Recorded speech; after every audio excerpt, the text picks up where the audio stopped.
ಯೇಸುವಿಗೆ ಸ್ತೋತ್ರ.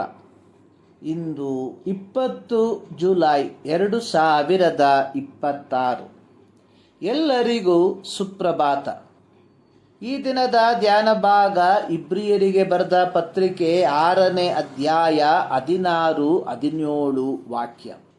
ಮನುಷ್ಯರು ತಮಗಿಂತ ಹೆಚ್ಚಿನವನ ಆಣೆ ಇಡುತ್ತಾರಷ್ಟೆ. ಮಾತಿಗೆ ಆಣೆಯಿಟ್ಟು ಸ್ಥಿರಪಡಿಸಿದ ಮೇಲೆ ಅದರೊಳಗೆ ವಿವಾದವೇನೂ ಇರುವುದಿಲ್ಲ. ಹಾಗೆಯೇ ದೇವರು ತನ್ನ ಸಂಕಲ್ಪವು ನಿಶ್ಚಲವಾದದೆಂಬುದನ್ನು ವಾಗ್ದಾನದ ಫಲಕ್ಕೆ ಬಾಧ್ಯರಾಗುವವರಿಗೆ ಬಹು ಸ್ಪಷ್ಟವಾಗಿ ತೋರಿಸಬೇಕೆಂದು ಆಣೆಯಿಟ್ಟು ತನ್ನ ಮಾತನ್ನು ಸ್ಥಿರಪಡಿಸಿದರು. ಅಬ್ರಾಮನು ಬೇರ್ಷೆಬದಲ್ಲಿ ವಾಸಿಸುತ್ತಿದ್ದ ಕಾಲದಲ್ಲಿ ಫಿಲಿಷ್ಟಿಯರ ಅರಸನಾದ ಅಬಿಮೆಲೆಕನು ಅಬ್ರಹಾಮನ ಬಳಿಗೆ ಬಂದು, ನೀನು ಈ ಸ್ಥಳದಲ್ಲಿ ನನ್ನೊಂದಿಗೆ ಒಡಂಬಡಿಕೆಯನ್ನು ಮಾಡಿಕೊಳ್ಳತಕ್ಕ ಒಡಂಬಡಿಕೆ ಎನ್ನುವಂಥದ್ದು, ನೀನು ನನಗಾಗಲಿ ನನ್ನ ಪುತ್ರ ಪೌತ್ರರಿಗಾಗಲಿ ಏನು ಅನ್ಯಾಯ ಮಾಡದೆ ನಾನು ನಿನಗೆ ಹಿತವನ್ನು ಮಾಡಿದಂತೆಯೇ ನನಗೂ ನೀನು ಇಳುಕೊಂಡಿರುವ ಈ ದೇಶಕ್ಕೂ ಹಿತವನ್ನು ಮಾಡುವುದಾಗಿ ದೇವರ ಮೇಲೆ ಪ್ರಮಾಣ ಮಾಡಬೇಕೆಂದು ಹೇಳಿದನು. ಅದಕ್ಕೆ ಅಬ್ರಹಾಮನು ಹಾಗೆಯೇ ಪ್ರಮಾಣ ಮಾಡುತ್ತೇನೆ ಅಂದನು. ಅಬ್ರಹಾಮನು ಅಬಿಮೆಲೆಕನಿಗೆ ಕುರಿದನಗಳನ್ನು ದಾನ ಮಾಡಿದನು. ಹೀಗೆ ಅವರಿಬ್ಬರು ಒಡಂಬಡಿಕೆಯನ್ನು ಮಾಡಿಕೊಂಡರು. ಇದು ಪರಸ್ಪರ ವ್ಯಕ್ತಿಗಳಿಬ್ಬರು ಮಾಡಿಕೊಳ್ಳುವ ಒಡಂಬಡಿಕೆಯ ವಿಧಾನವಾಗಿದೆ. ಆದಿಕಾಂಡ 21ನೇ ಅಧ್ಯಾಯದಲ್ಲಿ ಈ ಚರಿತ್ರೆಯನ್ನು ಕಾಣುತ್ತೇವೆ.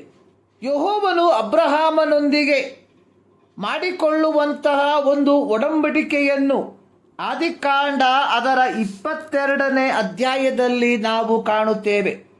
ಅಬ್ರಹಾಮನು ದೇವರ ಮಾತಿನ ಮೇರೆಗೆ ತನ್ನ ಪ್ರಿಯನಾಗಿರುವ ಒಬ್ಬನೇ ಮಗನಾದ ಇಸಾಕನನ್ನು ದೇವರಿಗೆ ಸರ್ವಾಂಗ ಹೋಮವಾಗಿ ಅರ್ಪಿಸಲು ಮೋರಿಯ ದೇಶಕ್ಕೆ ಕರಕೊಂಡು ಹೋಗಿ ದೇವರು ಹೇಳಿದ ಸ್ಥಳವನ್ನು ಸೇರಿದನು. ಅಬ್ರಹಾಮನು ಯಜ್ಞವೇದಿಯನ್ನು ಕಟ್ಟಿ ಕಟ್ಟಿಗೆಯನ್ನು ಅದರ ಮೇಲೆ ಜೋಡಿಸಿ ತನ್ನ ಮಗನಾದ ಇಸಾಕನ ಕೈಕಾಲುಗಳನ್ನು ಬಿಗಿದು ಅವನನ್ನು ಯಜ್ಞವೇದಿಯ ಮೇಲಿಟ್ಟು ಅವನನ್ನು ವಧಿಸುವುದಕ್ಕೆ ಕತ್ತಿಯನ್ನು ಹಿಡಿದುಕೊಳ್ಳಲು ಯೆಹೋವನ ದೂತನು ಆಕಾಶದೊಳಗಿಂದ ಅಬ್ರಹಾಮನೇ ಅಬ್ರಹಾಮನೇ ಎಂದು ಕರೆದನು. ಯೆಹೋವನ ದೂತನು ಅಬ್ರಹಾಮನಿಗೆ, ನಿನ್ನ ಹುಡುಗನ ಮೇಲೆ ಕೈ ಹಾಕಬೇಡ. ನೀನು ನಿನ್ನ ಒಬ್ಬನೇ ಮಗನನ್ನು ನನಗೆ ಸಮರ್ಪಿಸುವುದಕ್ಕೆ ಹಿಂದೆಗೆಯಲಿಲ್ಲವಾದ್ದರಿಂದ ಅಥವಾ ಹಿಂದೆ ಸರಿಯದೆ ಹೋದದ್ದರಿಂದ ನೀನು ದೇವರಲ್ಲಿ ಭಯಭಕ್ತಿಯುಳ್ಳವನೆಂದು ತೋರಬಂತು. ನೀನು ನನ್ನ ಮಾತನ್ನು ಕೇಳಿದ್ದರಿಂದ ಭೂಮಿಯ ಎಲ್ಲ ಜನಾಂಗಗಳಿಗೂ ನಿನ್ನ ಸಂತತಿಯ ಮೂಲಕ ಆಶೀರ್ವಾದ ಉಂಟಾಗುವುದು ಎಂಬುದಾಗಿ ಯೆಹೋವನು ತನ್ನಾಣೆಯಿಟ್ಟು ಹೇಳಿದನು.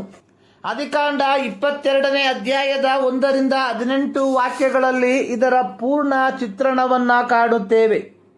ಕೀರ್ತನೆ 119 ಅದರ 89ನೇ ವಾಕ್ಯದಲ್ಲಿ ಬರೆದಿರುವಂಥದ್ದು, ದೇವರ ವಾಕ್ಯವು ಪರಲೋಕದಲ್ಲಿ ಶಾಶ್ವತವಾಗಿ ಸ್ಥಾಪಿಸಲ್ಪಟ್ಟಿದೆ.